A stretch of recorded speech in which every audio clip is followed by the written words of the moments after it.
a partir de la experiencia tienen lugar en la inteligencia humana y son posibles porque las personas pueden desarrollar actividades tales que pueden, digamos, agrupar,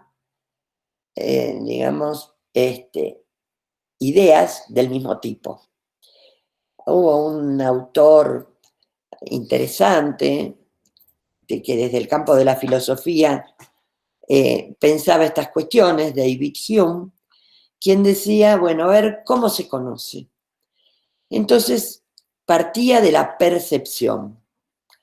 Y a partir de la percepción, lo que la persona percibe, pensaba David Hume, que es lo que las cosas son. Entonces, captaba propiedades, atributos de las entidades, de las cosas o de las personas. Y en realidad podía agrupar a aquellas cosas que tenían propiedades comunes. Fíjense que dónde acumulaba ese conocimiento. Entonces distinguía percepciones de ideas. Y las ideas estaban en la memoria. Entonces, porque podíamos percibir, sino que porque podíamos albergar en la memoria esos conocimientos particulares que íbamos adquiriendo. Y a través de la memoria, a través de tres procesos, de la asociación, es decir, donde decimos esto es semejante a esto otro, ¿no es cierto? Esto es equivalente a esto otro, o bien la semejanza, esto se parece, es decir, tiene alguna propiedad en común, o bien la asociación, la semejanza y la contigüidad. Yo veo que siempre que aparece algo, inmediatamente aparece otra entidad necesariamente. Entonces, estas tres formas que nos permiten asociar en la memoria los distintos atributos de una misma entidad, nos permite generalizar. ¿Y qué formamos? Un concepto, de manera tal que entonces, para Hume, siempre el conocimiento era empírico, empieza en la realidad y concluye en la inteligencia, ¿no es cierto? Pero, en realidad, Hume decía una parte del problema.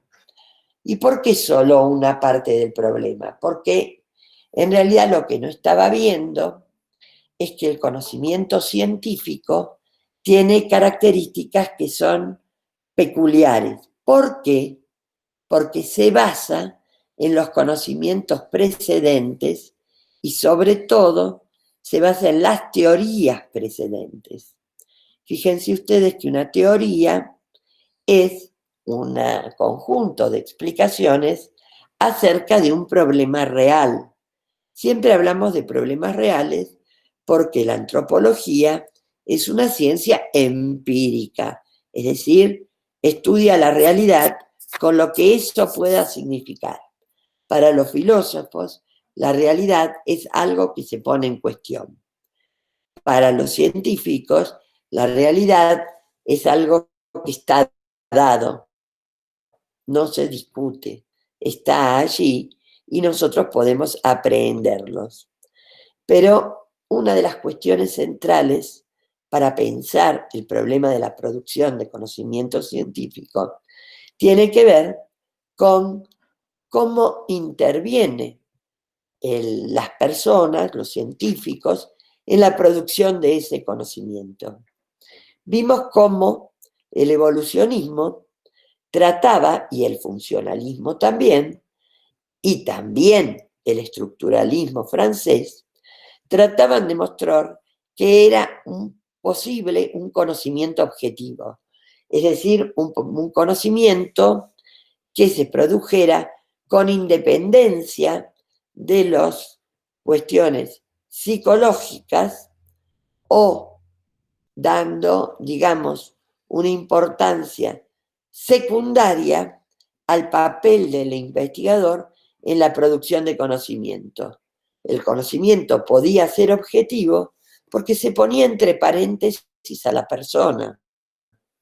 Es decir, el investigador solo era un receptáculo, era un receptor de lo que se producía en la realidad, pero él no intervenía o se negaba su intervención en la producción de la realidad. Esta discusión fue zanjada ya hace muchísimos años. Y fíjense ustedes que, por ejemplo, podríamos hablar de Francis Bacon, que ya muy tempranamente, quiero decirles, aproximadamente, digamos, en el siglo XVII, él escribe un libro que se llama Novum Organum, en donde justamente mostraba cómo una serie de efectos se producían sobre el conocimiento y en realidad tenía que ver con, por ejemplo, prejuicios, tenían que ver con una serie de interferencias que minaban la objetividad. Fíjense desde cuándo esta cuestión estaba puesta en el análisis filosófico centralmente, en la teoría del conocimiento, pero los evolucionistas del siglo XIX estaban convencidos que podían controlar la intervención humana. Sin embargo, este fue un problema durante muchísimos años. Y una epistemóloga argentina que goza de buena salud, no se ha muerto, es Lores Arnaiz, y justamente ella vuelve a poner el foco en esta cuestión. En el año 1986 ella escribe un texto que fue muy iluminador para discutir esta cuestión ahora en términos contemporáneos. Y entonces afirma que el científico social, cuando produce conocimiento, lo hace desde su condición de persona y por lo tanto su historia, los factores personales, sus creencias, es decir, todo su sistema ideológico, sus adhesiones políticas, su interés, su sentido del gusto, su propio lugar de enunciación, interviene en la producción de conocimiento. Y por lo tanto, el conocimiento no es el resultado de una acción objetiva, independiente del sujeto, sino que está completamente entrelazado con el sujeto. Ella recoge también los aportes de la sociología del conocimiento, década del 60, más o menos, en donde los sociólogos del conocimiento lo que dicen es absolutamente estructurado, porque dicen sencillamente que las condiciones materiales de la vida del científico intervienen en la producción de conocimiento y no solamente intervienen en la producción, sino que también intervienen en un nivel más básico, es decir, en la selección de temas y problemas de investigación. Los sociólogos del conocimiento, por lo tanto, entonces lo que veían es que el conocimiento científico está absolutamente condicionado. ¿Es así? Bueno, podríamos decir que en parte es así y en parte no. Vamos a trabajar entonces en esta unidad 2 sobre todas estas cuestiones que hacen que la producción de conocimiento científico no sea estrictamente objetiva, aunque tenga una pretensión de objetividad. ¿Y en qué consiste la pretensión de objetividad? Nada más y nada menos que en alcanzar la verdad. Es decir, que cuando produzcamos un conocimiento haya una adecuación entre lo que decimos en términos generales y lo que se produce en términos particulares. De esta manera es que podemos avanzar sobre el concepto de ley. Ya vamos a ver que hubo toda una etapa en la década del 90 en donde se negaba la posibilidad de producir conocimiento científico en ciencias sociales. Y se cayó exactamente en la oposición al objetivismo, que fueron las tesis subjetivistas, en donde se pensaba que el sujeto no podía controlar sus prejuicios, sus creencias, sus perspectivas ideológicas, su adhesión política, y que esto estaba estrictamente jugado en la producción de conocimiento. Entonces, el conocimiento, se decía, era relativo al sujeto. Ni tanto ni tampoco. Personalmente, creo que la antropología, si sigue pretendiendo ser una ciencia, se propone un conocimiento de lo general y se propone, digamos, aproximarse lo más posible a la verdad. Pero cambió el concepto de verdad, porque ya la verdad no va a ser considerada como la adecuación que hay entre una idea y la cosa, que es empírica, sino que se va a pensar que la verdad se logra por consenso, es decir, por consenso entre los científicos, y que es provisoria, porque depende del grado de avance del conocimiento.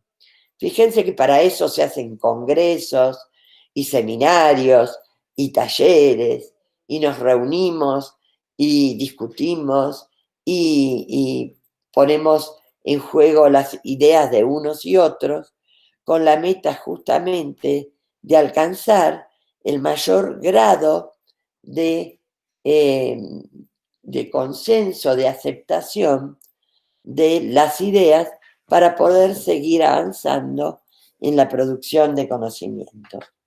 Pero Lores Arnaiz no hacía más que tomar algunas ideas que la habían precedido. Entre ellas, la de Gastón Bachelard. Gastón Bachelard es un filósofo francés que escribió un texto que en su momento tuvo muchísimo éxito, que se llama La formación del espíritu científico. Y su idea tenía que ver con, digamos, discutir tanto el empirismo como el positivismo. La idea de él era que había que trabajar sobre los obstáculos epistemológicos, es decir, aquellas cuestiones que inhiben, dificultan o prohíben la producción de conocimiento. En realidad, los obstáculos no están en la realidad, sino que están en el científico. ¿Por qué están en el científico? Porque un científico no es una tabla rasa, sino que por el contrario recibe toda una formación a partir de esto que estamos haciendo, de una práctica universitaria en el cual se produce una transferencia de conocimientos desde los docentes, los investigadores, los textos, la lectura imaginativa que cada estudiante haga, digamos, hacia el científico en formación. Y entonces no es una caja vacía, sino que al revés, como dice Elster, es una caja llena de instrumentos, la inteligencia humana, porque no solamente está lo que ha aprendido a lo largo de su formación profesional, sino todo lo que ha aprendido a lo largo de su vida. Y entonces, el Bachelard distingue ciencia de opinión. La ciencia como el conocimiento que alega pruebas a favor de lo que sostiene. Un conocimiento fundado, un conocimiento demostrativo.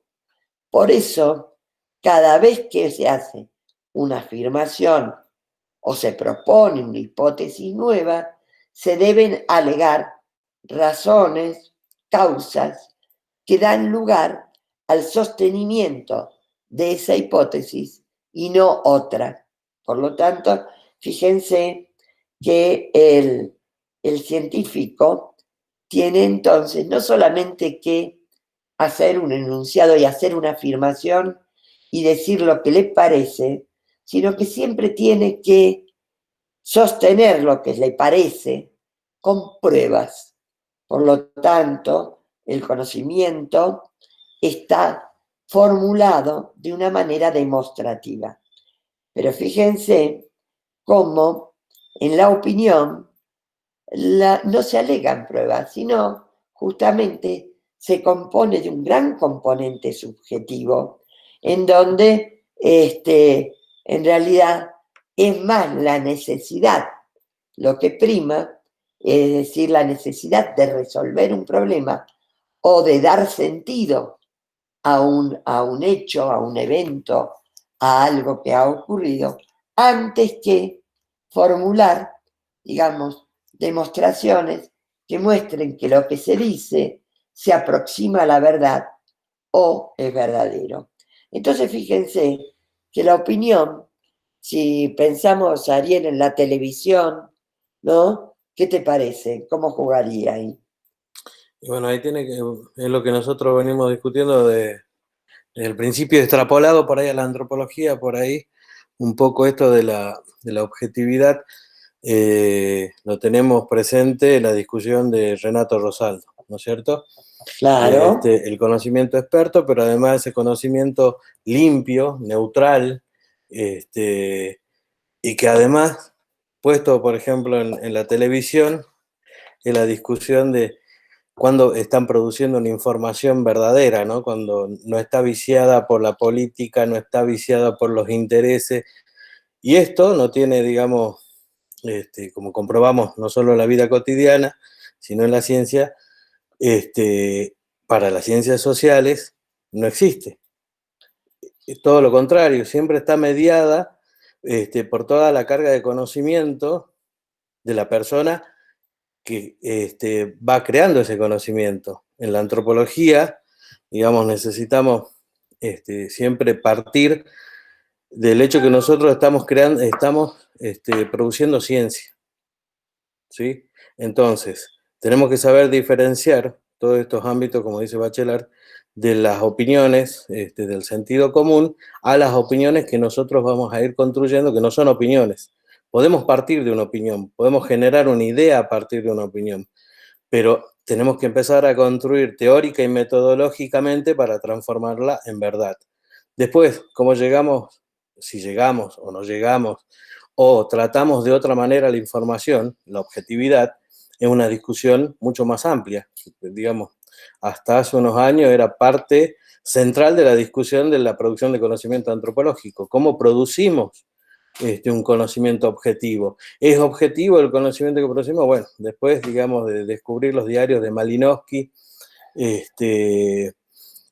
nos dimos cuenta o dimos una vuelta más de rosca dentro de la ciencia antropológica, y entendimos que el conocimiento objetivo necesita de toda esa experiencia humana, necesita de toda esa subjetividad, y que no es, digamos, una mala palabra o una mala ciencia si trabajamos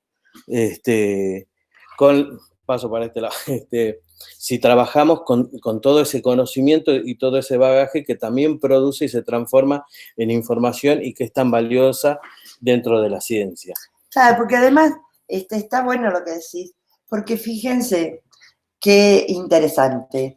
El caso de Malinowski. Malinowski escribe sus textos, y ustedes lo van a leer, y es bien interesante porque es un texto en donde no aparece él demasiado, prácticamente no está, simplemente cuenta un par de experiencias.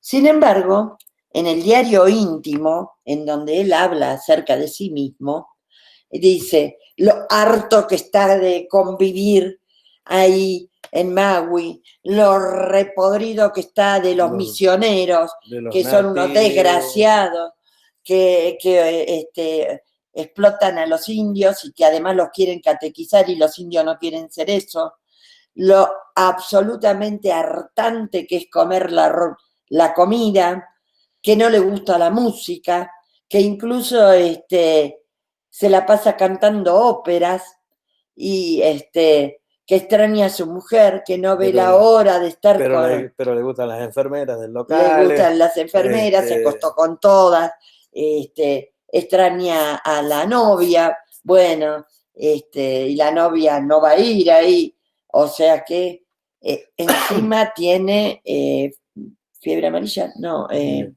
¿cómo se llama esta enfermedad? Es un hipocondríaco considerable el hombre. No, sí, es un hipocondríaco, que tiene todas las enfermedades. Pero tiene paludismo. Tiene paludismo, y entonces cada tanto tiene una crisis palúdica, le agarra fiebre. Malaria, dice Juan. Malaria, sí. Y le agarra fiebre y sufre, y qué sé yo, y entonces está pendiente de su medicación, y entonces cuenta sus días terribles cuando se siente enfermo. Es decir, todo eso que está en su diario íntimo y que tiene que ver con la vida de un hombre en 1914, en realidad no está en el texto científico. El texto científico está vaciado de humanidad, de la humanidad del investigador, de la vida cotidiana del investigador. Y se convierte en un texto objetivista, ¿no es cierto? Formidable, no dejen de leerlo, porque realmente los textos de él son un antecedente muy relevante de lo que fue la producción antropológica. Ustedes piensen que sus primeras producciones arrancan en el 14, el texto se conoce después de su muerte. ¿Por qué? Porque el diario íntimo lo tenía la esposa, Valeta Malinowska. Y Raymond Firth, que es un discípulo de Malinowski, inglés por supuesto, le pide a Valeta Malinowska de poder darlo a conocer. Ella se muestra muy renuente, pero finalmente lo da a conocer y fue, bueno... Hay un descentramiento de la antropología a partir de la... O sea, un descentramiento de la práctica del antropólogo en el campo, y comienza, digamos, una etapa que podríamos denominar, con Renato Rosaldo, la antropología posmoderna. A partir de ahí, digamos, la subjetividad comienza a ser una parte importante dentro de la metodología del antropólogo, de la investigación. Ya no es, digamos, la interacción, sobre todo, tiene que ser la forma, el vínculo, ¿no es cierto? En la década del 70 también ya venía, digamos, situándose Hammerl y Atkinson a través del concepto de reflexividad, donde pone al investigador no como un objeto o un sujeto superior fuera de la sociedad, sino como un individuo que forma parte de la misma sociedad, en algunos casos, y fundamentalmente como un ser humano más. Y al ser un ser humano más, tiene que producir, digamos, toda esta subjetividad en el trabajo de campo. Pero me parece que ahí lo interesante es cómo se transforma, además, digamos, hasta acá es todo un proceso científico y cómo entendemos y cómo se produce el conocimiento, sino cuando se produce toda esta subjetividad, toda esta carga que el investigador tiene, la cultura, la forma de hacer, las prácticas, y demás en un obstáculo para entender otras prácticas, sean de la misma sociedad, de la misma cultura, o sean de sociedades totalmente diferentes, alejadas. Claro, ¿y vos qué pensás, Malcú? Amigos, amigas, charlen, cuenten, ¿qué les parece Hola, esta cuestión? sí, no, no, es súper importante, interesante lo que he comentado en la clase anterior, bueno, cuando estábamos abordando el funcionalismo, ¿no? Y cómo cambia, eh, produce un cimbronazo en el ámbito de la antropología y del objetivismo, ¿no? Con los paradigmas tan marcados, tan orientados hacia el naturalismo, hacia el objetivismo y la forma de producir conocimiento, cómo produce un cimbronazo el diario de Malinowski. Y importante la reflexión sobre qué es lo que en realidad hacemos nosotros y en el fondo cuál es el tipo de conocimiento al que aspiramos llegar, ¿no? Porque no deja de ser una acción, una aspiración a la verdad en la que constantemente vamos usando herramientas metodológicas que nos permitan acceder a un tipo de conocimiento que pretendemos que sea científico. Y hay algo muy importante que usted había mencionado, eh, que también lo menciona Mario Bunge, que es la cuestión de que el conocimiento científico no está exento de cometer errores, contrariamente a la imagen que siempre se presenta en los medios de comunicación, en el imaginario de que el conocimiento científico es siempre verídico, es siempre sólido, es siempre un conocimiento exento de errores. Mario Bunge, que es otro epistemólogo, describe cómo el conocimiento científico en realidad no está exento de falibilidad, es decir, la falibilidad, la posibilidad del error, es un elemento clave que permite el avance al interior de este tipo de conocimiento, que es el conocimiento científico, ¿no? ¿Cómo ven ustedes también la cuestión de la falibilidad, digamos, en la producción de conocimiento científico? ¿Y cómo sería la falibilidad en el campo específico de la antropología, ¿no? Claro, y sobre todo, digamos, cómo inciden los factores externos en la producción de conocimiento. Un ejemplo interesante actual es la competencia entre todas las empresas de laboratorios nacionales, internacionales y el que quieran, que están en realidad en una batalla campal por ver quién captura el mercado mundial para la producción de la vacuna contra el coronavirus, ¿no es cierto? Y cómo los países se alinean en uno u otro sentido según sus intereses también ideológicos y sus oportunidades económicas. ¿Qué les parece esta cuestión, amigos? ¿Qué te parece, Orestes?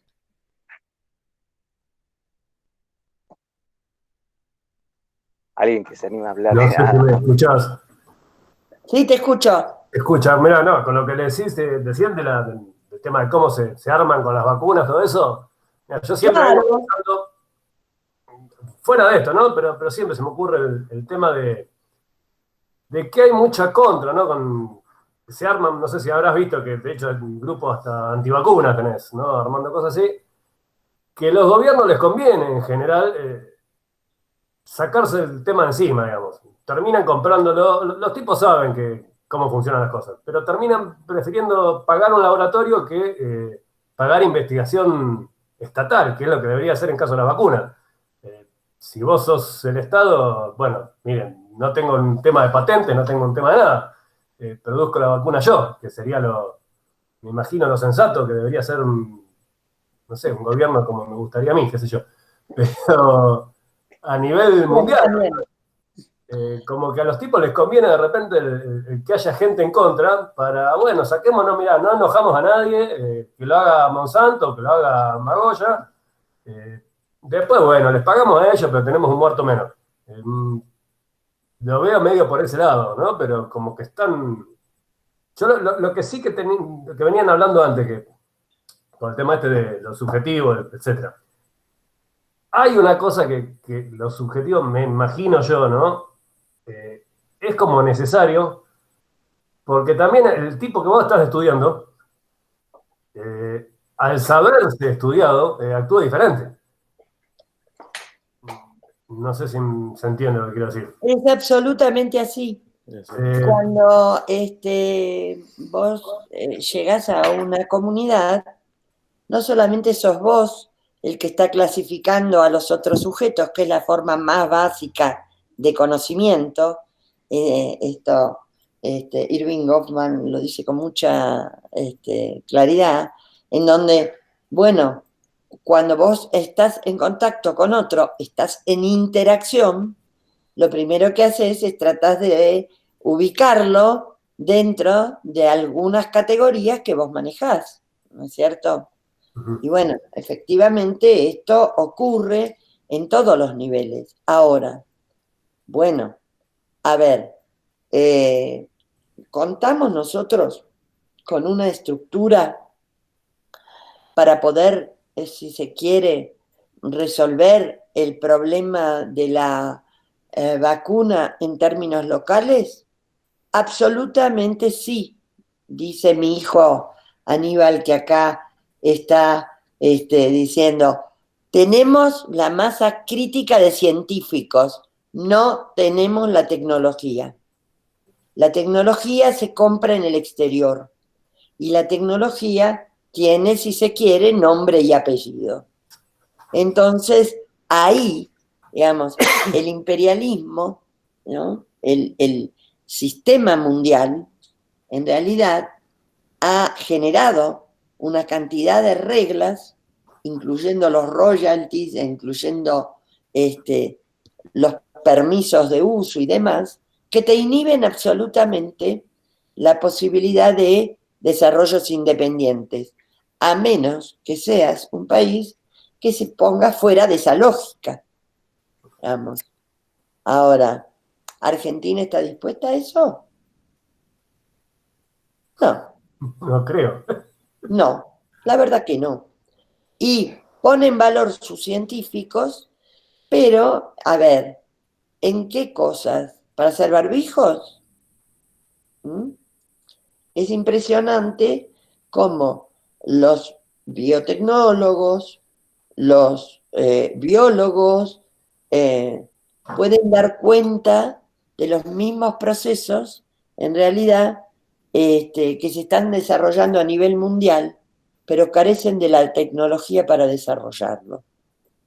Y las ofertas que se hicieron para la producción de vacunas sobre la base de subsidios monumentales, importantes, es decir, que en general a los científicos no se les da nunca, en realidad no van a concluir en la producción de una vacuna local, sino van a producir un conocimiento intermedio. Y esto tiene que ver con las condiciones políticas en las cuales se da el desarrollo de la ciencia en cualquier país. En el nuestro, como país absolutamente dependiente, en realidad tiene esa limitación, que sería una expresión de deseos, decir que se ponga en valor el conocimiento disponible de nuestros científicos. Sí, claro. ¿Que hay conocimiento experto? Sin ninguna duda, por algo se lo llevan. ¿No es cierto? Por algo los científicos nuestros están en la Johns Hopkins y en la que se te ocurra. Hay como una especie de propaganda de pretender resultados tangibles y se quita la investigación de por medio. O sea, no se toma la investigación en por qué quiere. ¿Para qué? O sea, la gente en general, o sea, como que el público lo que no entiende es que, por ejemplo, para inventar un televisor, no es que se le encargó a un tipo, che, inventamos un televisor. No, fueron muchísimas cosas por separado que aparentemente, sin sentido práctico por separado, vos vas tomando y verás cosas. La propaganda es de, mira, esto no sirve porque no da un resultado práctico inmediato. Y mientras tengas apoyo de eso, bueno, nunca se va a poner lo que hace falta. Por eso lo que te decía yo antes de los laboratorios privados, de los tipos se sacan. mismo hasta muchas veces yo veo las campañas en contra de ese tipo de cosas, como la antivacuna, o como la tierra plana, o como no sé, los chemtrails, qué sé yo, cualquier tipo de ese tipo de cosas, y como una especie, digo yo, bueno, como los agrotóxicos, por ejemplo, que hay una campaña que confunde la ingeniería genética con el tóxico. Como los mismos laboratorios, para mí, la fomentan todo ese tipo de cosas, justamente para quedémonos con nosotros, con el mercado, ¿no? Que no lo haga el mismo, no tener competencia a los gobiernos, ¿no? Claro, la desigualdad entre los países es casi una condición del sistema mundo, ¿no es cierto?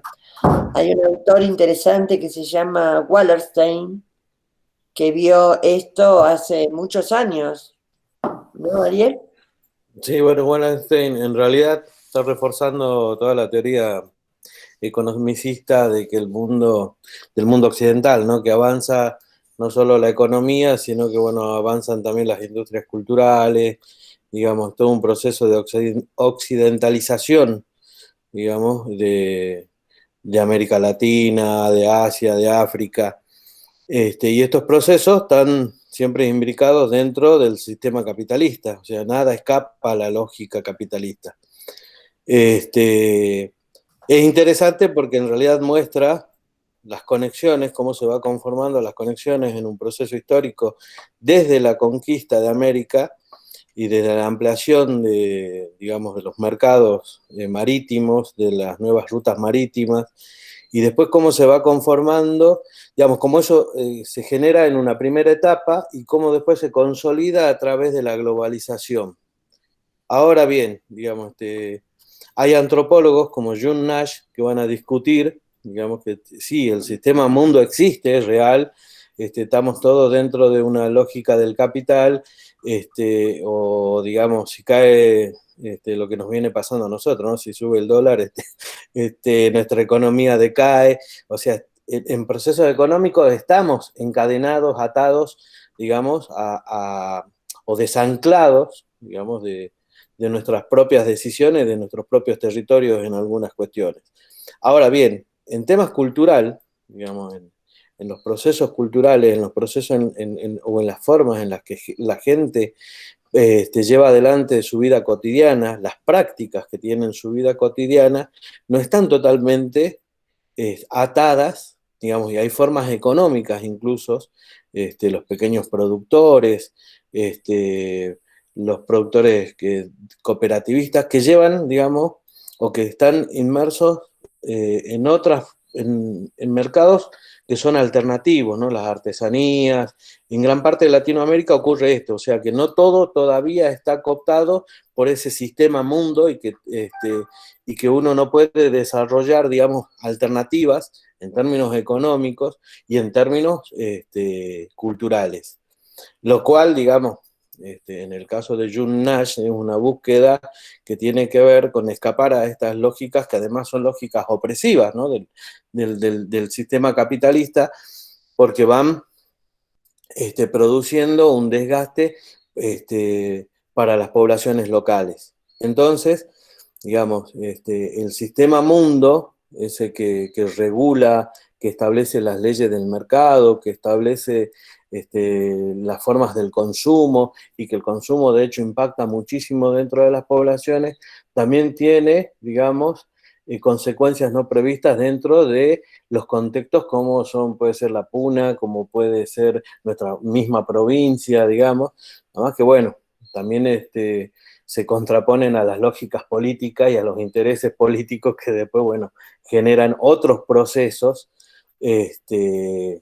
de colonialismo interno dentro de la población. Es un tema, digamos, que bueno, me parece a mí que es interesante porque además uno a través del sistema mundo y de la discusión que abre el sistema mundo sobre todo dentro de la antropología, uno puede ir mirando incluso cómo se han conformado los sistemas de producción en diferentes territorios. Hay un antropólogo que también es muy interesante, se llama Mintz, que hace un análisis sobre el tema de la caña de azúcar y la producción de caña de azúcar en Puerto Rico. Y cómo desde el siglo... En la década del 70. Bueno, él está analizando en la década del 70, pero cómo desde el siglo 15, 16 se viene en realidad trabajando para producir toda una industria a nivel mundial, una industria que no le deja nada a la población local, pero que ha sabido y ha aprendido a vivir dentro de, digamos, de esa lógica, y tiene otras formas de producción que fueron quedando dentro de los mismos espacios para el consumo interno. O sea, la antropología ajusta, me parece a mí, el lente de que no todo es sistema mundo, no todo es global, porque si fuera, digamos, si fueran estos beneficios, o sea, si la globalización produjera estos beneficios, no tendríamos los problemas ni las discusiones que estamos teniendo ahora sobre si tenemos o no tenemos tecnología para producir una vacuna, o si tenemos o no tenemos tecnología para dar clases. La mayoría de nosotros trabajamos de forma precaria para tratar de mantener, entre comillas, normalidad, ¿no es cierto?, dentro de nuestro sistema educativo. Pero ahí, digamos, es donde interviene la ciencia. A todo esto, de que los medios de comunicación nos bombardean, o que la ministra de Educación dice que se están dando clases normalmente, o que los chicos están contentos, o que las familias son felices, nosotros no vemos lo mismo, vemos la opresión, vemos la desigualdad. Hoy escuché una frase que me pareció muy interesante: la desigualdad, no dijeron tecnológica, la desigualdad, ya me voy a acordar, pero tiene que ver con no poseer internet, y el no poseer internet en un mundo global, ¿no? Hay espacios, por eso yo pongo en tela de juicio el sistema mundo, porque si nosotros nos quedamos solamente con esa versión, conectividad, gracias Juan, ahí está, menos mal que Juan tiene mejor memoria que yo, si uno tiene solamente esta perspectiva, dice, bueno, no, estamos conectados, el mundo tiene internet, todos tenemos acceso a la tecnología, y todos tenemos acceso a tener un celular, todos tenemos acceso a paquetes de datos, y esto no es así. Entonces, uno va contraponiendo estos conceptos y estas categorías y estos modelos de explicación teórica, y nos damos cuenta, bueno, lo que decía también Boaventura, que no siempre terminan de explicar nuestra realidad. No, en realidad no están hechos para explicar nuestra realidad. Empecemos por ahí. Y justamente el desafío... Pero los utilizamos generalmente. Bueno, pero el desafío del antropólogo que está en un país emergente, colonizado, subdesarrollado, oprimido, tercer mundo, tenemos en fin, un montón todas de calificativos para... denominaciones que ponen en evidencia la desigualdad del sistema mundo. Y por otra parte, lo importante es tomar en cuenta cómo desde los distintos ámbitos y desde las distintas clases sociales se resiste. Y también la ciencia resiste. Ya vamos a ver cómo las producciones latinoamericanas tienen una lógica propia, distinta de la lógica que proponen los países hegemónicos, ¿no es cierto? Cuando hablamos de hegemonía, hablamos de un control parcial, ¿no es cierto?, de los recursos materiales, intelectuales, en fin, y que apuntan a la dominación, es decir, a quitar libertad, ¿no es cierto?, a los pueblos y con ello a los científicos. Porque justamente, si ustedes se fijan, no se pueden fijar porque todavía no lo subimos, pero hay un autor interesante que discute estas cuestiones, tomando en cuenta todo esto que decíamos de Bachelard, que incluso lo llevábamos hasta el siglo XVII, esta preocupación por la intervención de la cuestión subjetiva en la producción de conocimiento, y en donde en realidad este autor es marxista, se llama Alvin Gutner, se murió en 1980, escribió un libro que se les recomiendo muy vivamente, porque realmente es excelente, sean o no sean marxistas, estoy hablando de la teoría, no de la política. El autor se llama Alvin Gutner y escribió Los dos marxismos. Léanlo porque realmente es un texto muy, muy interesante que les va a permitir tener una mirada mucho más amplia sobre lo que representa el marxismo en las ciencias sociales, ¿no? Y en realidad él habla de supuestos básicos subyacentes en donde él lo que pone en evidencia es que toda esta cuestión interna que va desde lo psicológico, la historia social, la historia personal, el lugar de enunciación, todos los aspectos que hacen a la historicidad de las personas, todo eso está jugado en los niveles más básicos de la producción de conocimiento. Es decir, cuando estamos mirando la realidad. Y justamente todos estos factores intervienen en la selección de los hechos que vamos a considerar y que interviene entonces en la producción más básica de información, es decir, en el registro. Un científico ve lo que quiere ver y descarta una gran cantidad de realidad que toma lugar. Tanto es así que eso muestra las diferencias entre científicos que pueden estar en un mismo lugar, viendo las mismas cosas, y sin embargo, la selección del registro es diferente. Alvin Gutner ha sido un aporte sumamente interesante, porque justamente lo que él pone en evidencia es que el científico, como persona, digamos, selecciona problemas, es decir, conjuntos de hechos que están entrelazados entre sí, pero también selecciona hechos.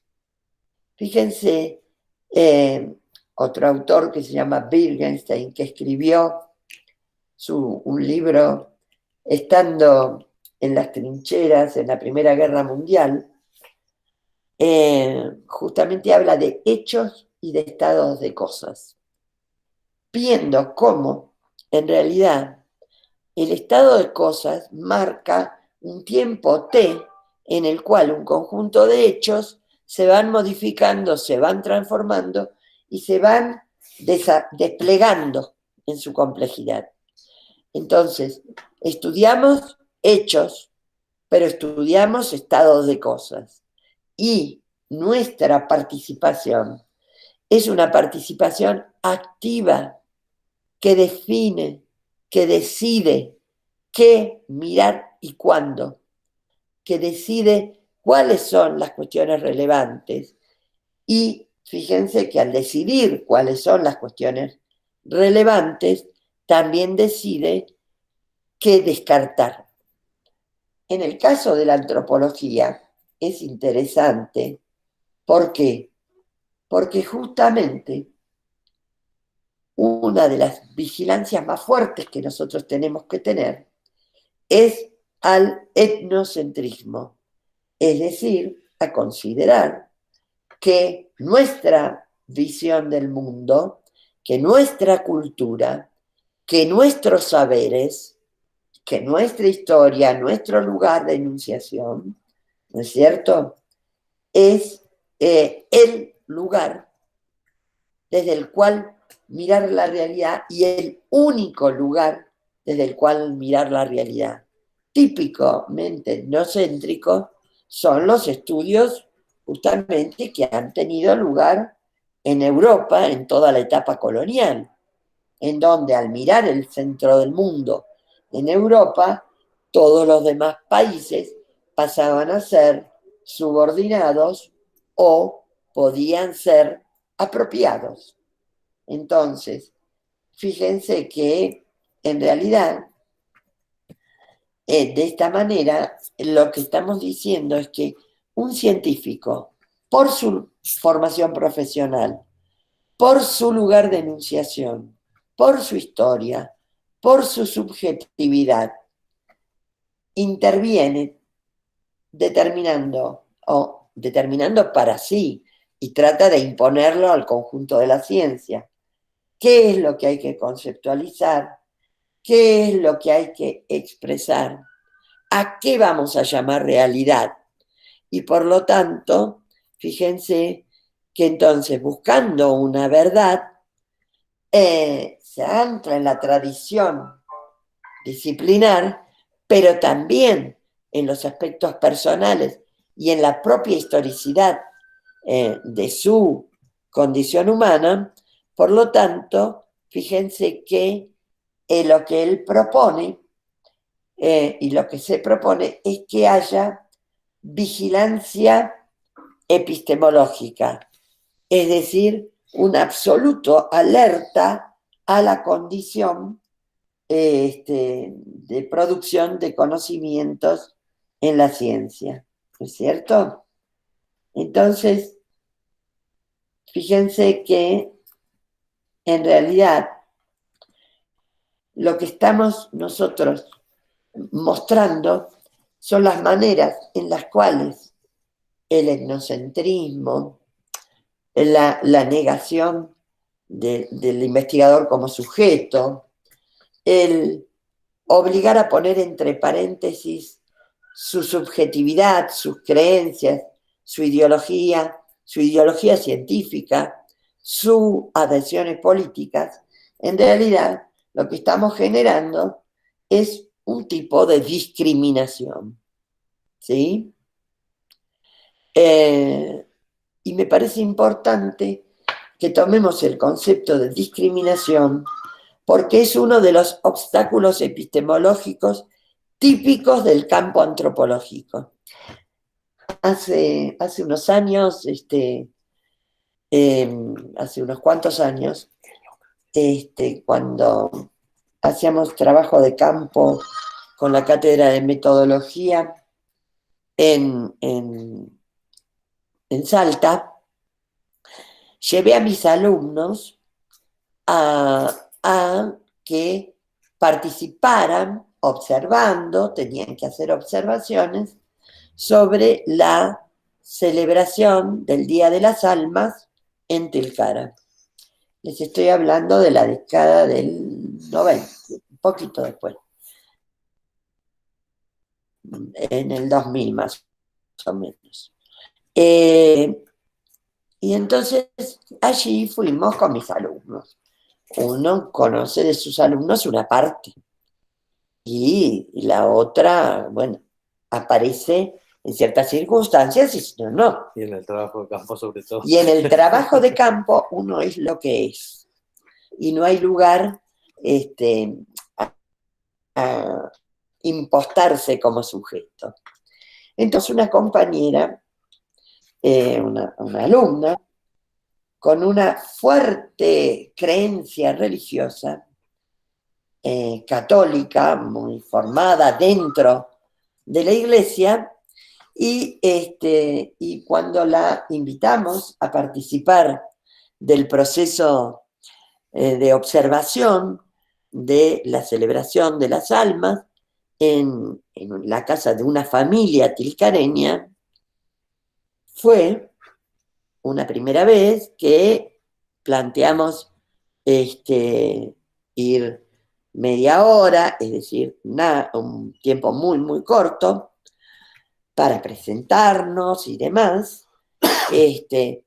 Quiero contarles además que esta persona trabajaba conmigo de manera que era todo absolutamente cuidado para la familia, a la que íbamos a visitar y también para mis estudiantes en el sentido de que no fueran rechazados, porque podría ocurrir perfectamente que en realidad esta celebración no está habilitada para todo el mundo.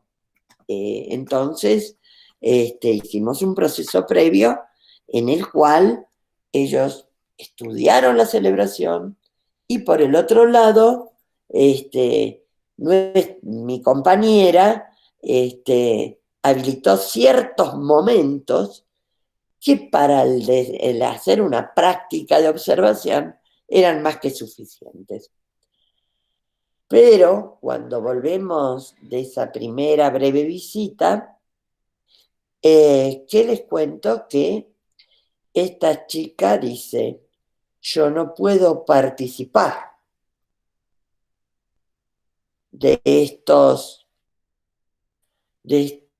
esta, que no es una celebración religiosa, empieza por ahí, a pesar de que, como ustedes saben, en la celebración interviene tanto la cuestión más tradicional que involucra la cuestión de las creencias católicas en este caso. En otros casos será otro tipo de creencias.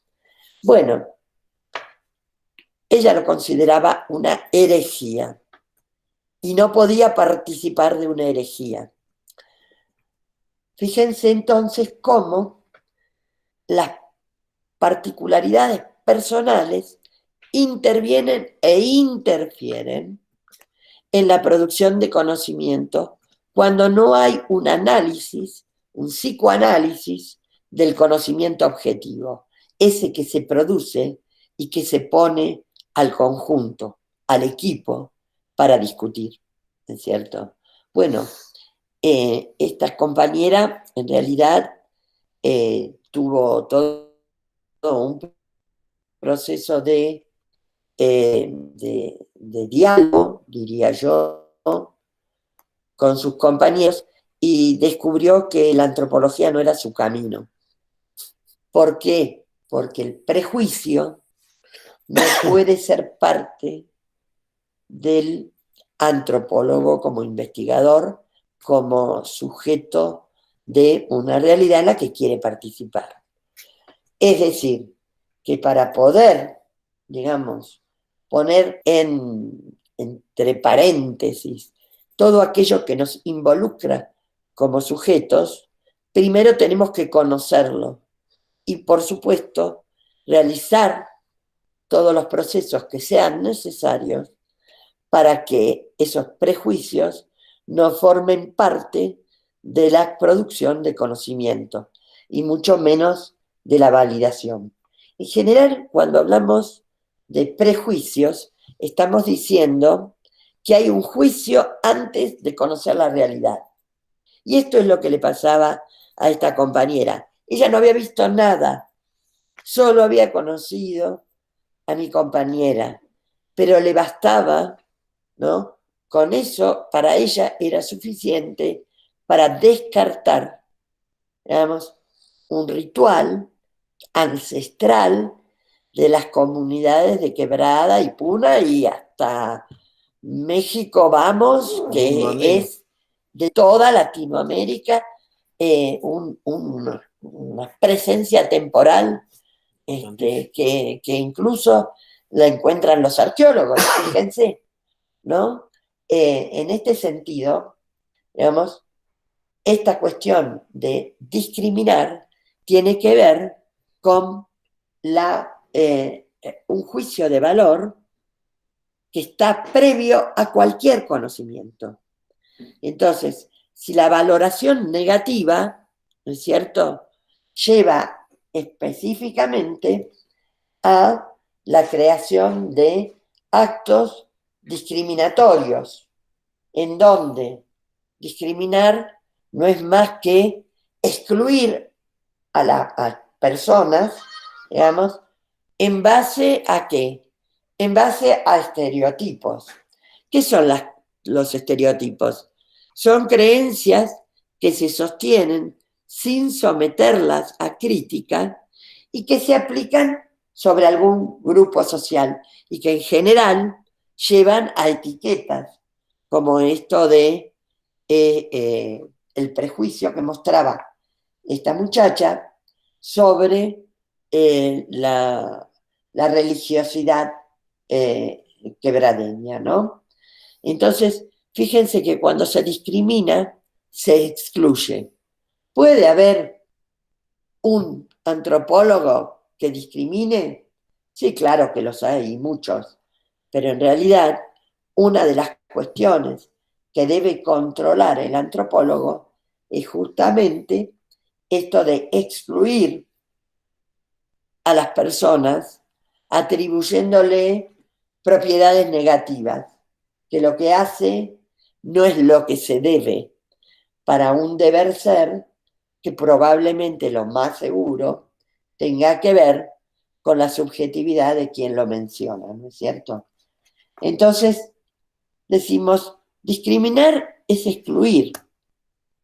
¿Por qué? Porque cuando se discrimina, se divide, digamos, un grupo y se lo caracteriza y se lo excluye. Ustedes pueden decir, bueno, pero la antropología estudia las diferencias. Sí, pero las estudia no con un criterio excluyente, sino que por el contrario... Ni las reproduce. No, claro que no.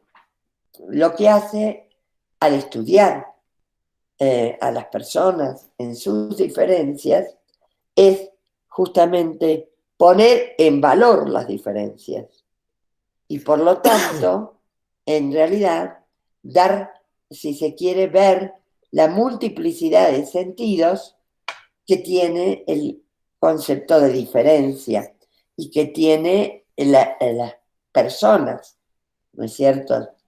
En realidad, excluir lo que hace es, digamos, fragmentar la humanidad del otro, deshumanizarlo y crear, si se quiere, muchas veces palabras que funcionan como cláusulas para denostar, poner en un lugar subordinado, ponerlo fuera del juego, incluso de las clases sociales más oprimeras. Fíjense, conceptos como el de villero, que lo van a ver, cómo fue creado y cómo el concepto de villero está asociado a peligro, está asociado a marginalidad, está asociado a delito, ¿no es cierto? Sí, o cuando se dice porteño engreído, qué sé yo, se asocia a características de personalidad. Y Malcu, ¿qué pasa cuando decís Ballisto? Hola. Sí, es interesante que lo haya puesto, lo estaba leyendo. Operó como una categoría EMIC, una categoría local en Tilcara, en el pueblo de Tilcara, específicamente acá en el conglomerado urbano, para denominar a las personas, a hombres, mujeres que provienen de los valles orientales de altura.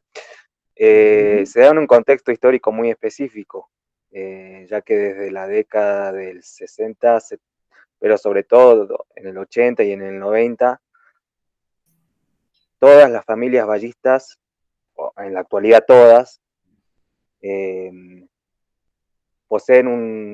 logran adquirir una casita acá en Tilcara, en el pueblo de Tilcara. También fruto de una apertura política que tuvo el intendente, el famoso Diaguita Pérez, en aquel entonces gobernó Tilcara durante 20 años, desde el 90, y en el Archivo Repartió Histórico tierras Municipal. fiscales. ¿Cómo? Que repartió tierras fiscales. Sí, eso está Digamos, la gente mi las tesis. tomó y él se dejó hacer. No, sí, eso está en el Archivo Municipal, como desarrolló una política de facilitar terrenos fiscales para todas las personas que venían. Él es del Durazno, eso es Sí. importante aclarar, y es el primer intendente en Tilcara de origen vallisto. ¿Mm? Entonces, es interesante, bueno, la política esta que él mantuvo, de manera que hoy en día todas las familias de Molulo, Durazno, Las Ánimas, Abramayo,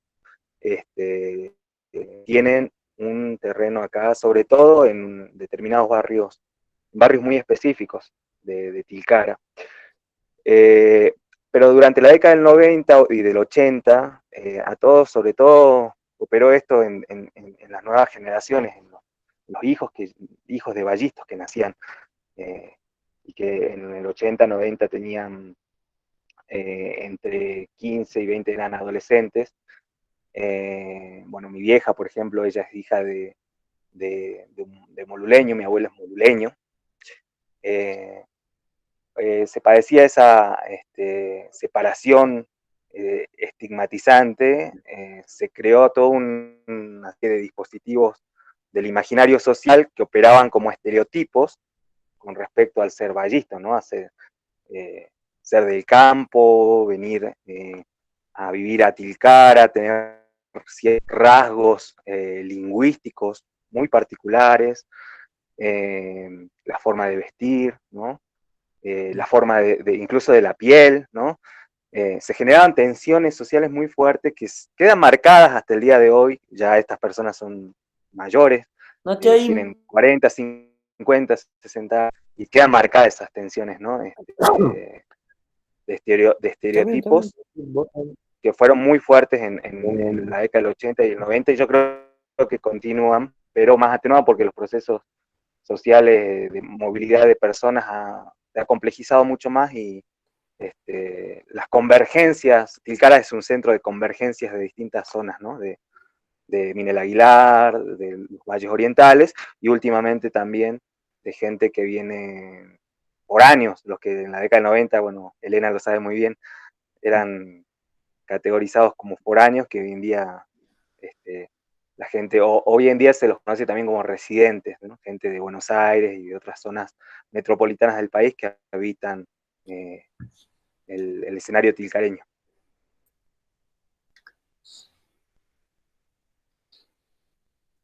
Así es, la categoría de foráneo dio lugar en realidad a una gran conflictividad que en algún momento de la materia les contaremos. Lo interesante también es tomar en cuenta el concepto de racismo. Cuando hablamos de discriminación racial, ¿de qué estamos hablando? En realidad estamos hablando del racismo, del odio de raza, aunque en realidad el racismo se sustenta en la convicción, es decir, un rasgo absolutamente ideológico, que está basado en que una raza es considerada superior a otras.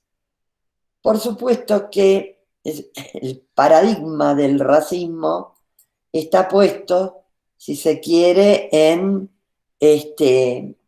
las discriminaciones que sucedieron durante la Segunda Guerra Mundial, centralmente el nazismo como un racismo que postulaba la superioridad de la raza aria sobre cualquier otra formación. Esto es lo que trascendió, pero no solamente el nazismo rechazaba toda pretensión, si se quiere, de otras pertenencias étnicas, sino que también rechazaba, por ejemplo, y discriminaba a todo aquel que tenía una elección diferente a la de varón-mujer. Han asesinado, digamos, gays, varones y mujeres en cantidades industriales. No se sabe exactamente el número, pero sí se sabe que aún terminada la guerra, siguieron presos los homosexuales que habían sido tomados por los nazis. Pareciera que esa actitud tenía que ver con una hostilidad, digamos, o un sentimiento de valoración negativa a toda condición distinta de la que había impuesto la biología. Fíjense que entonces el racismo está estrechamente vinculado al concepto de raza, que veíamos cómo en el siglo XIX había tenido mucha fuerza dentro del campo de la antropología. Y aún cuando la antropología hizo la crítica al concepto de raza, la dispersión social de este concepto aún continúa. Y lo podemos ver en un montón de situaciones. Lo real es que la discriminación racial pone en el centro factores como el color de piel, la apariencia, es decir, factores absolutamente secundarios que son puestos en primer plano para generar, si se quiere, un sentimiento de rechazo a todo aquel que fuera de una condición diferente. Es interesante, yo acá, miren, si me dan un minuto, tal vez el otro paradigma impresionante de racismo es el que se desarrolló en Estados Unidos desde el siglo XIX, en 1865, se crea el Ku Klux Klan, en donde son oficiales del ejército del sur, el ejército que de alguna manera eran los que esclavizaban a los negros en Estados Unidos. Cuando el norte decide la libertad de los negros y decide que tienen iguales derechos, el sur se opone, y no solamente se opone, sino que desarrolla acciones directas, tal como las que realizó el Ku Klux Klan. Fíjense que esta organización de blancos que se tapaban los rostros, se ponían una careta, se vestían con unas ropas negras que los cubrían totalmente y que funcionaban en todo el espacio social de Estados Unidos, centralmente, por supuesto, en los sectores racistas. Fíjense que llegaron a tener más de 3 millones de adherentes. Una cosa increíble. Fíjense que entonces, ¿quiénes eran miembros del Ku Klux Klan? Solamente los blancos, los varones y los protestantes. Después, quienes eran excluidos, los negros, los católicos y los judíos. Fueron tan perseguidos y los asesinaban a golpes de garrote, los amedrentaban de todas las maneras posibles, porque el sur quería sostener el esclavismo. y esta es la razón fundante. Se disolvió esta organización en 1944.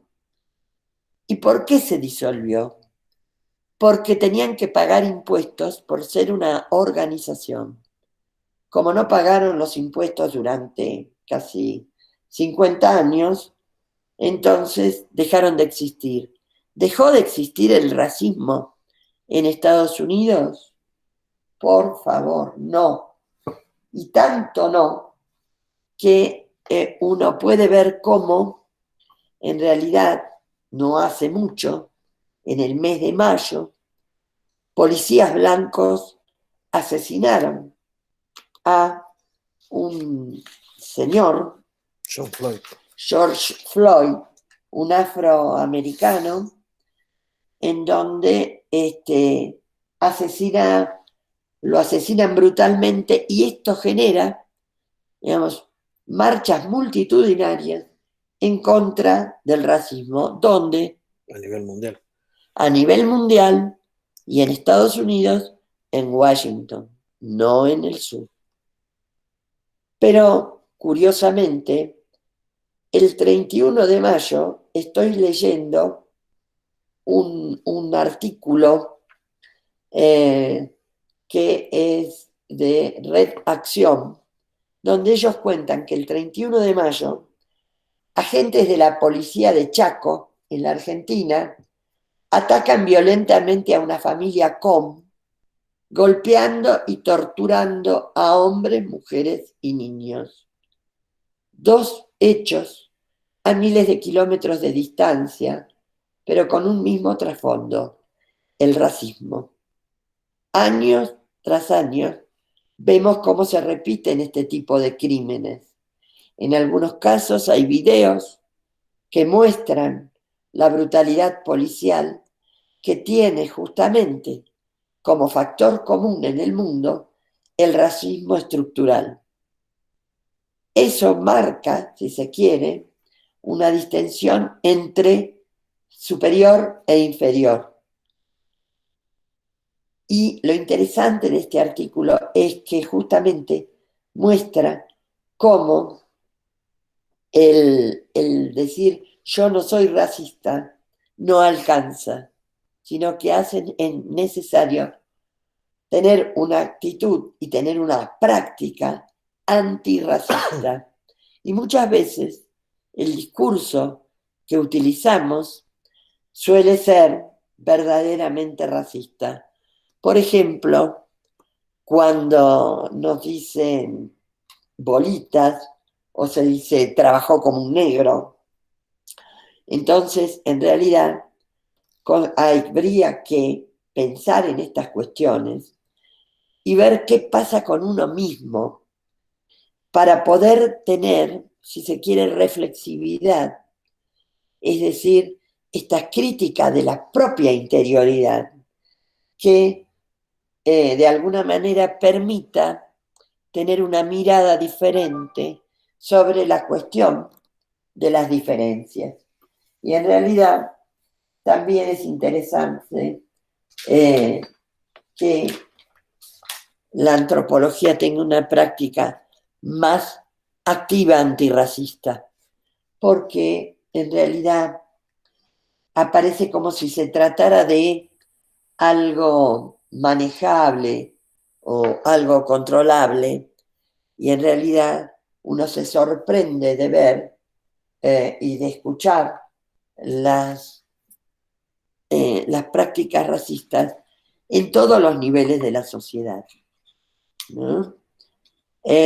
Una forma de racismo relativamente conocida y muy conocida por nosotros es la xenofobia. La xenofobia tiene que ver con el rechazo, con un sentimiento de odio hacia extranjeros de alguna procedencia. Yo me acuerdo cuando fue la epidemia del cólera, decían, el cólera lo traen los bolivianos. La culpa la tienen los bolivianos.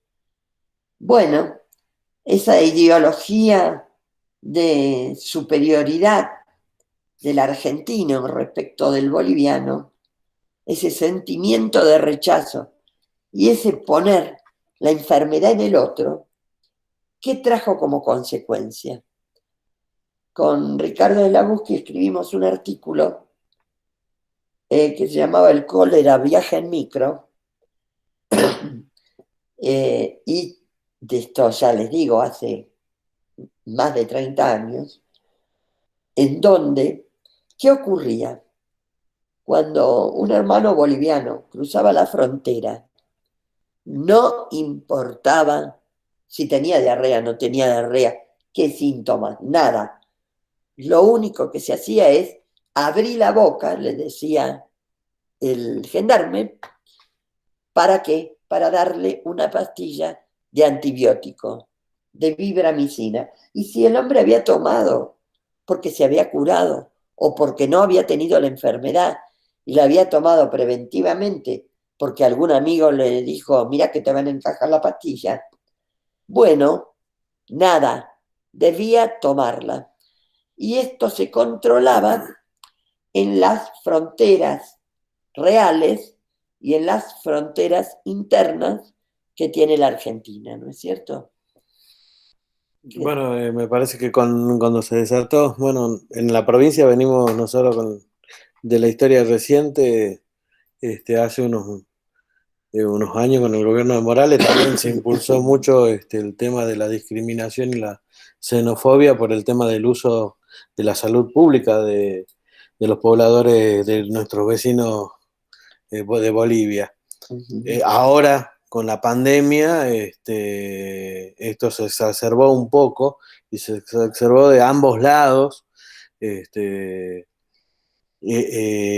esta lucha de quién tiene la enfermedad o quién va a contagiar, de ambos lados, ¿no? O sea, tanto de Bolivia como de Argentina, pero de Argentina se ponía mucho más en juego, o por lo menos porque conocemos, de que no vengan y que no nos contagien o que no nos usen el sistema de salud pública, sobre todo en la zona de frontera, en La Quiaca, en Tartagal, incluso Salta tuvo una política discriminatoria fuerte, con el cruce de frontera de Tartagal y la pandemia, porque la infección iba a cruzar o iba a venir a través de los vecinos bolivianos y no iba a venir de la frontera interna, o sea, no iba a venir desde, qué sé yo, desde Buenos Aires con los camioneros que vienen a traer mercaderías o de Rosario o de otros lugares.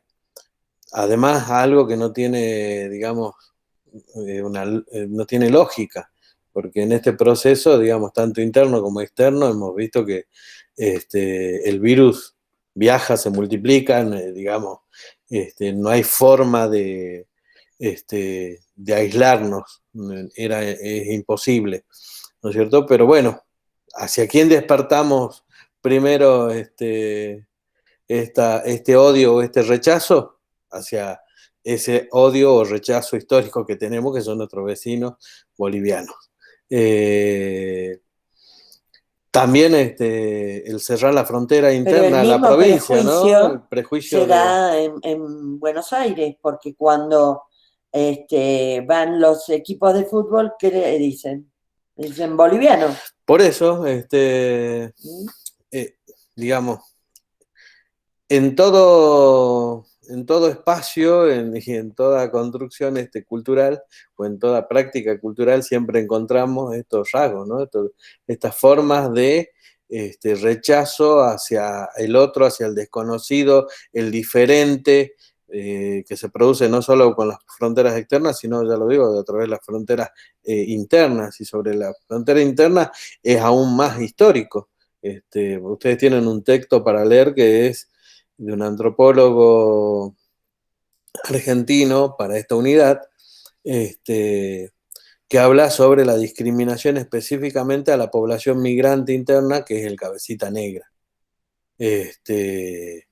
También la discriminación en Latinoamérica, o sea, de toda esa población que es originaria y que conforman, son parte de los Estados-nación, pero que desde el inicio desde la organización de los Estados-nación han sido discriminados y han sido tratados como otros. En un principio las políticas han sido desaparecerlos, después ha sido incorporarlos, pero siempre está presente el prejuicio y es una construcción que lejos de ir desapareciendo, como pasa en Estados Unidos con la población afrodescendiente, en estos momentos, en este momento histórico particularmente, está cobrando mayor fuerza.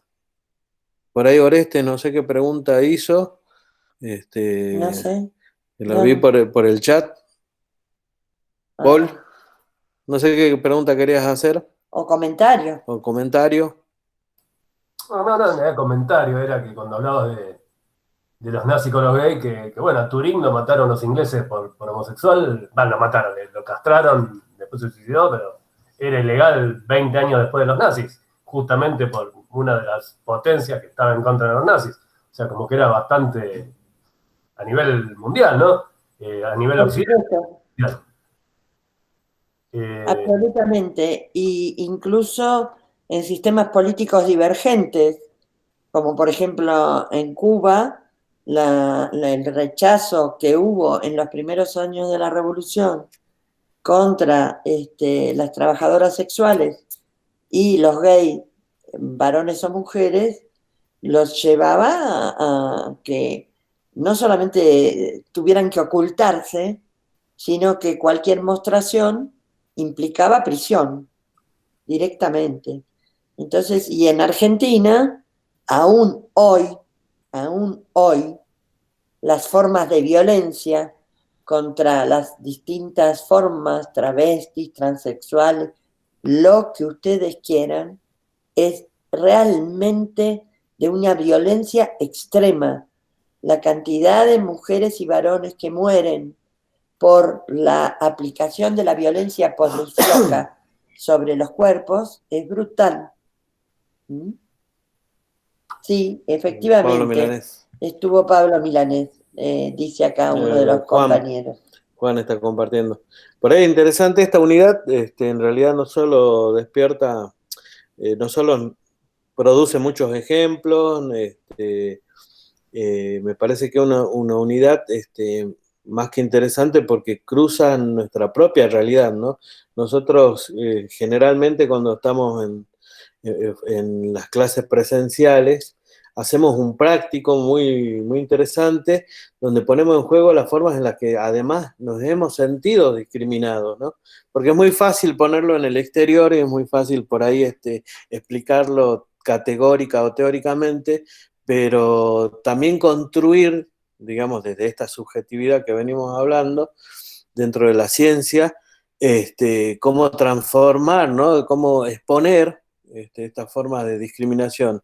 Lamentablemente este año por ahí no podemos hacer afiches ni juntarnos en grupos, porque Se lo debemos, suelen nos lo surgir, debemos para el año que viene. pero podríamos discutirlo, decía yo, la Sí, clase que viene por ahí, pensar estaría bueno que... entre la lectura de los textos, entre esto que venimos, que viene presentando teóricamente Elena y lo que vamos discutiendo un poco acá entre algunos, que la clase que viene podamos abrir el micrófono, la cámara, aunque no les guste, y empezar a dialogar, ¿no? A ver, de construir desde... Claro, incluso la idea de ese práctico es contar experiencias propias o ajenas. Nadie va a preguntar, ¿te pasó a vos? Porque no es el interés, sino es mostrar, en realidad, cómo todos en algún momento hemos sido discriminados desde algún lugar de enunciación que nos congeló, nos atribuyó propiedades y nos señaló y nos descalificó, porque en realidad, toda vez que hay discriminación, hay una descalificación del otro y una omisión, y casi implica un permiso para intervenir, por lo menos sobre su inteligencia, pero casi siempre sobre sus cuerpos, ¿verdad? ¿Alguna pregunta? ¿Qué les parece?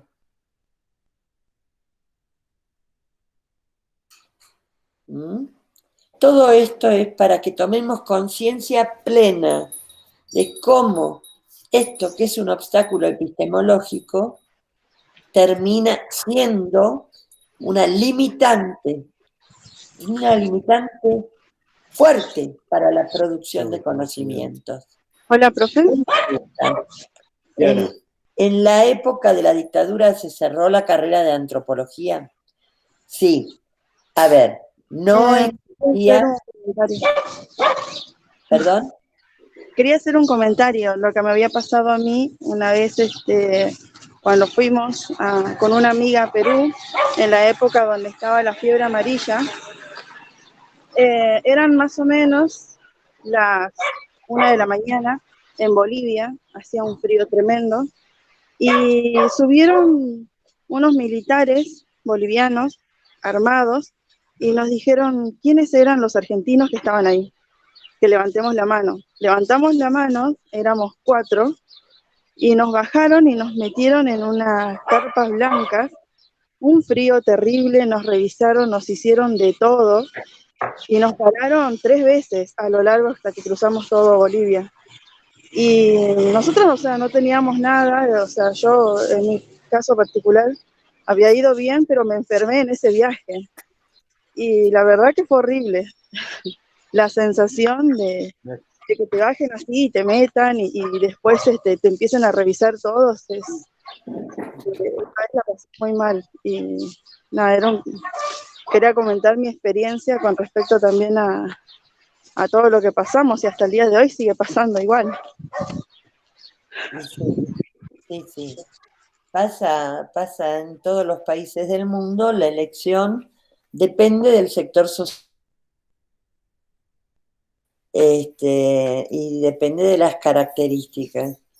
Ahora, nosotros podemos estudiar las formas de discriminación. Lo que no podemos, chicos, es practicarlas. No podemos ser antropólogos y discriminadores. Eso no es posible. No es posible. ¿Se da? ¡Ah, mija! Claro que sí. Imagínate. En todas partes. Kiara nos preguntaba si se cerró la... sí, se cerró la carrera de antropología en Jujuy, en la época de la dictadura. Bueno, no existía la carrera de antropología en la época de la dictadura. La carrera se creó en 1986. Antes, ¿dónde existía? En la época del proceso, en el 76, existía en Buenos Aires, que se cerró, en Rosario, que se cerró, en La Plata, que no se cerró, pero se fue más todavía hacia lo biológico. La carrera de La Plata nace en el Museo de Ciencias Naturales y entonces era una carrera que estaba más orientada hacia la paleoantropología. Y allí entonces se trabajaba con otros conceptos, ¿no es cierto? En Córdoba había arqueólogos, y lo que hubo es un cercenamiento de la, ¿cómo decirle? De la libertad de pensamiento. En el caso de la antropología de Buenos Aires, hubo muchos intentos de cierre. Finalmente no se cerró, pero ¿qué se hizo? Por ejemplo, nosotros estudiábamos, cuando yo me gradué, estudiábamos, por ejemplo, viviendas populares. Esa materia fue cambiada por, creo que era historia de España, es decir, que dejábamos de ver antropología social y solamente se veía etnología, folclore y arqueología. Ustedes van a tener profesores que participaron de los movimientos de resistencia de los estudiantes de esa época, que era muy difícil. Particularmente a mi generación, primero nos echaron de la universidad, éramos ayudantes, nos persiguieron y no pudimos ejercer la profesión hasta la vuelta del proceso democrático. En todo ese proceso, lo que se produjo es lo que el otro día les hablaba de Gregorio Klimovsky, Gregorio hablaba de una antropología de catacumbas. ¿Por qué? Porque estábamos en institutos, en mi caso yo estaba en la Sociedad Argentina de Análisis Filosófico, porque trabajaba con filósofos. Mi especialidad en realidad es la epistemología y la metodología. Y entonces en esos espacios, ¿qué se decía? Bueno, se hacían seminarios, se trabajaban con las últimas cosas que nos llegaban. ¿Llegaban muchas cosas? No, no. Pero lo que necesitábamos era, como decía un gran antropólogo y amigo, Hugo Ratier, era reunir la tribu. Ahí Juan pregunta si lo conociste a Kush. A Rodolfo Kusch fue el profesor con el cual hice lo que en Buenos Aires se llama cursillo de especialización, que es la última materia después de la cual se reciben. Y Rodolfo fue el que dio el seminario, participó en realidad en una parte del seminario, y sí, lo conocí. Lo había conocido antes en unos seminarios que también dio en, perdón, en una en una iglesia dominicana, en una zona de retiro, que daba para unos poquitos. Y allí tuve el gusto de volver a verlo. Y después no lo vi más, porque yo entré a trabajar en la Universidad de El Salvador, que fue un lugar de refugio. Los jesuitas nos refugiaron a todos los que nos echaron de la UBA, y trabajé allí hasta que volví a la Universidad de Buenos Aires. Los jesuitas son bravos, te pagan 10 centavos. Imagínense que en esa época íbamos a tomar una merienda con mis hijos y yo me gastaba el sueldo. Era todo, o sea, era para un café con leche y 3 medias lunas. Pero ¿qué nos permitía? Nos permitía seguir activos en la profesión, nos permitía seguir en contacto con los estudiantes. En mi caso yo estaba en la escuela de economía y eso hizo que la vuelta fuera una vuelta posible, ¿no? Una vuelta posible. Esa es otra historia, pero ya vamos a hablar de la historia de la antropología. En Argentina. Bueno, no sé si no tienen preguntas, dudas. Continuamos la semana que viene. De cualquier manera, la semana que viene continuamos con este tema y me parece interesante que podamos tomar en cuenta ejemplificaciones que nos permitan ver cómo, digamos, deshacernos o tornar consciente, porque ese es el tema. Si uno torna consciente este hecho de que discrimina a veces en chiste, a veces con algunos términos, a veces con algunas prácticas, ¿no? Por ejemplo, hablando de la vuelta del proceso, cuando volvimos, claro, el mundo había avanzado, la antropología había avanzado muchísimo,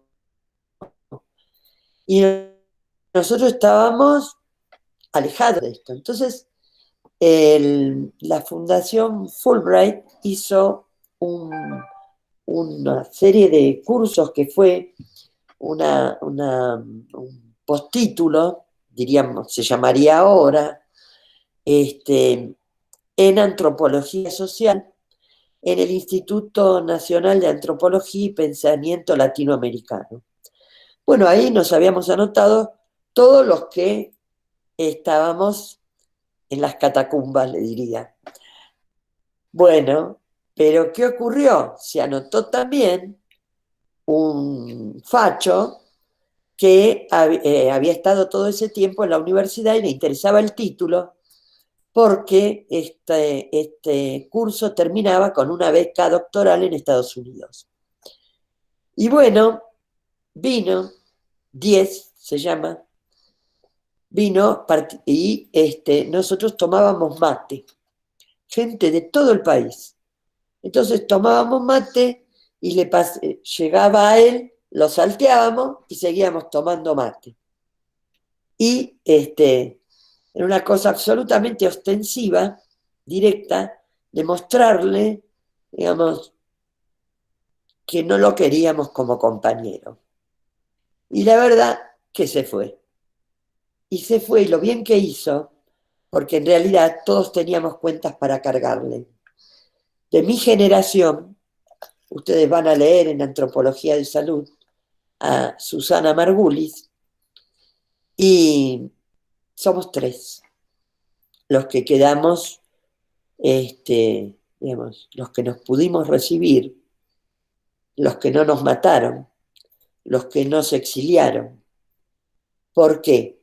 Porque una de las facultades en la que se ejerció violencia directa fue la Facultad de Filosofía y Letras. Muchos más desaparecidos había en ciencias exactas. Eso en general no se sabe, pero en realidad ellos han sido muy, muy, muy dañados por el proceso militar. Pero seguimos la semana que viene. Gracias por estar ahí, a los 25 compañeros que nos siguen acompañando. Dale, el miércoles, ¿sí? ¿Se escucha? Malcu quedó en off. Hasta la próxima, dice Juan. No tenía Hasta la el próxima. micrófono. Hasta la próxima, L, Hasta Ariel. miércoles. Estamos, Nos vemos, profes. les gustó mucho la clase hoy, ¿eh? Así que Dale. Nos vemos. Que la Nos pasen vemos. lindo. Cuídense mucho. abrazo, cuídense, estamos en contacto. A Chao, chupar el chao. vaso propio si van a chupar.